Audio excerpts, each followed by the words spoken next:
Hi y'all, this is Rebekah Ricks.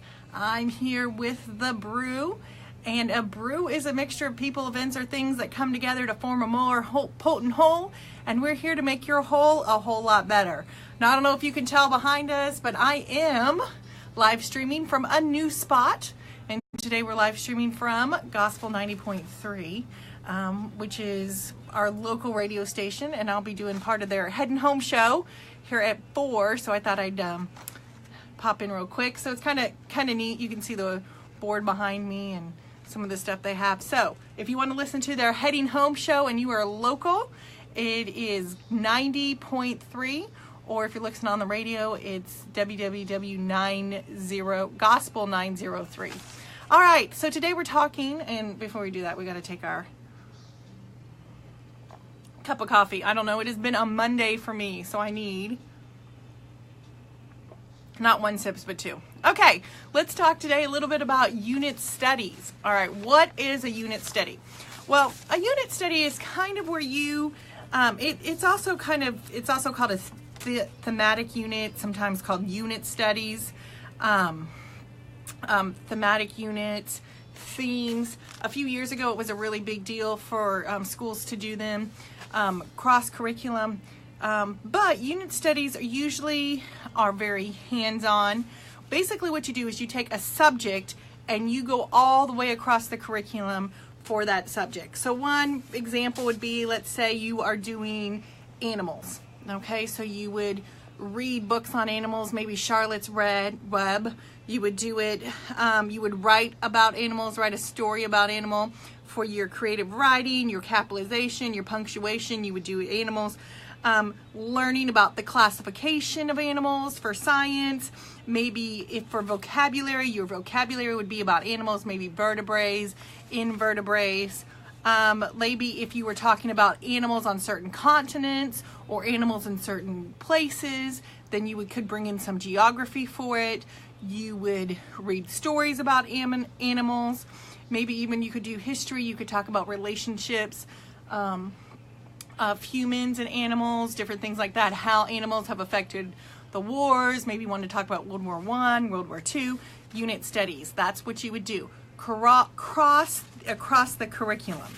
A lot of times we would do that for something like slavery, or we might do it for a myriad of different things. You can pick almost any subject in science particularly, or history, and do cross-curriculum.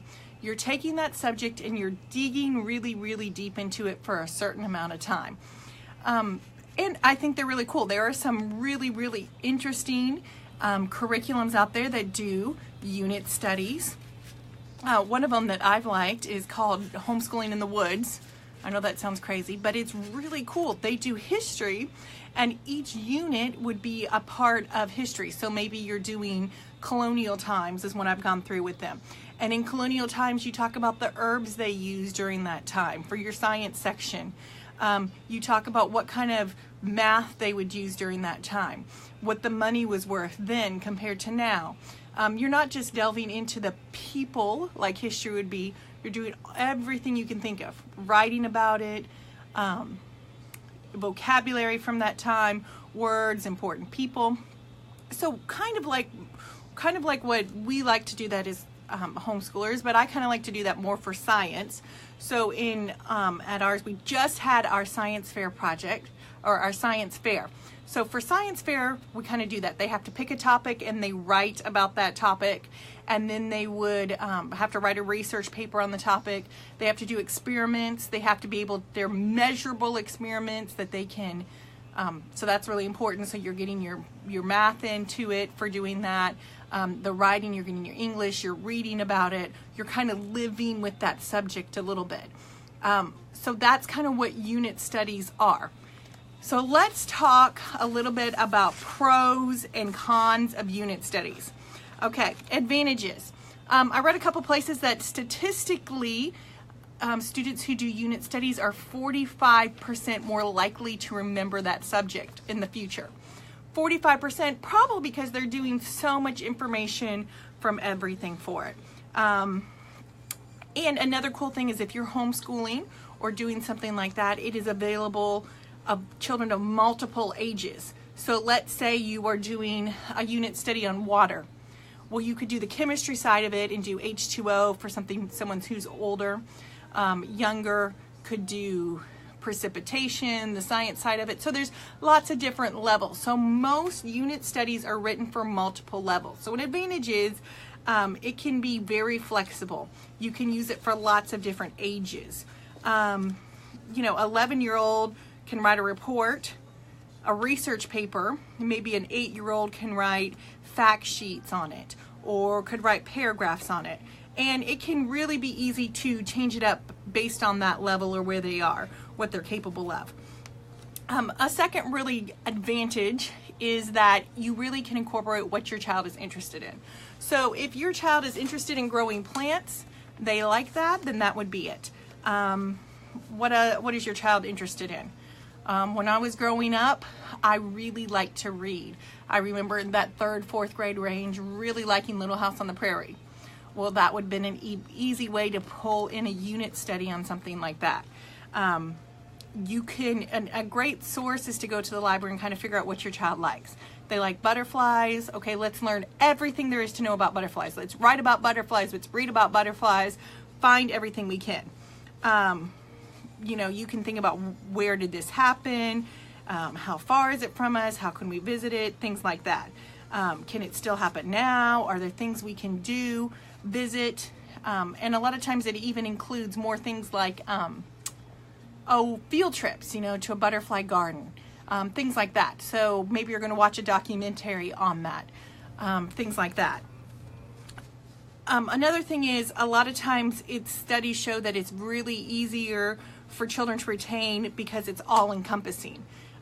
Everything you're learning has to do with one main topic, although it's individual. An example in Little House on the Prairie I used before. Little House in the Big Woods, they talk a lot about making maple syrup. Okay, maybe you're going to make maple syrup with your kids, or you're going to bring in home ec and you're going to make some of the things that they made from that. Other events during this time period, they're likely to remember it more. Okay, so those are some advantages. You can use it for different levels. You can use your child's interest. Disadvantage, takes a lot of preparation. So I'm a big prepper, so I would feel like it would take a lot of preparation to do that. You have to kind of know about it, art, craft, science experiments. If you're not a crafty person, raise your hand. I'm not a crafty person. Then that doesn't have much fun for me. Then you have to do it. If you hate crafts, think about what you're choosing, what activities you're choosing, what you're comfortable with as a unit study. So it does take some prep. You've got to kind of know about that subject to be able to point your child in the right direction on that. Thing 2, it might be really, really hard not to overdo it. If you're kind of like me and I go overboard on preparation, especially if it's something that I want, and if you don't have a set time limit for it, like 3 weeks or 6 weeks, it could be months and you're still talking about this one thing, because I'm an overdoer on it. I like to study the whole thing thoroughly study it. So you might have to kind of trim down a bit and not do every single activity if you have an obsession with it or want to really get excited about it. So you can really overdo the subject. And if you don't plan, then you can stay on that subject for a long time. Then all of a sudden 6 weeks gone by and you're still doing, water activity and things like that. And you haven't really progressed at the level you want it to be at. Also, if maybe it's something that I'm interested in, but your child's not interested in. So if your child's not interested in it, if your child's lost that interest, it's hard to keep them involved in that activity, especially if you're covering for a long period of time. So, it might be something that it can be helpful. It is a tool, but I kind of say it's a supplemental tool. Now there are people who use it full time for theirs, but I like to use it specifically for history and science and pulling in some other areas for history and science. So for history, we do history through literature. So read books, fiction books that have to do with that time, writing reports about that time, watching movies that have to do with that time, watching documentaries, things like that. So there's a lot of things you can pull in, but if you're going to use it as your whole curriculum, sometimes it's got to be a little careful about overdoing it all the time. So that's kind of what unit studies are. I think they are a great tool. I really, really do like and recommend them for most people, but hopefully that gives you some information on them and it was helpful.